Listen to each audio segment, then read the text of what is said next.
Beneath the Flames, a story of the oilfield.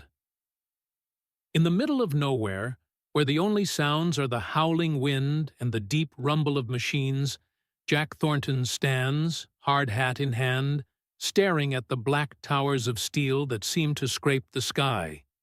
He's been working in oil and gas for over 15 years. The pay's good, they always told him, but no one ever talks about the toll it takes on your body and your soul. It's back-breaking work, long hours under an unforgiving sun or biting winter winds. Jack's day starts before dawn and doesn't end until the stars are twinkling overhead. It's a cycle that repeats day in and day out, with little time to rest and barely a moment to think about anything other than keeping the rig running smoothly. He knows the dangers all too well. One wrong move, one faulty machine, and everything can change in an instant. Jack's seen it happen. Men he's worked with, laughing one moment, being airlifted to a hospital the next.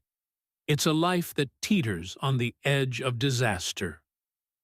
2 years ago, there was an explosion on a neighboring rig.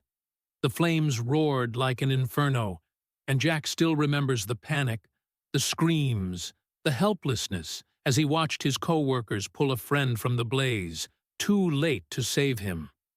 They're a family out here, bound by the risks they take every day.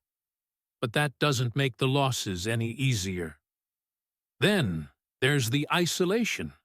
Weeks spent away from home, away from his family.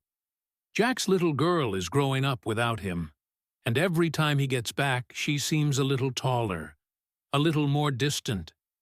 His wife tries to be understanding, but the strain is visible in her eyes. They video call when they can, but it's not the same. The rig can be a lonely place, even surrounded by a crew. It's not just the physical toll, it's mental too. The constant pressure to perform, to meet quotas, to avoid accidents. Jack's shoulders carry the weight of responsibility, both for the safety of his crew and the survival of his family back home. He keeps going because he has to, because the bills don't stop, and because there's no alternative. It's all he knows.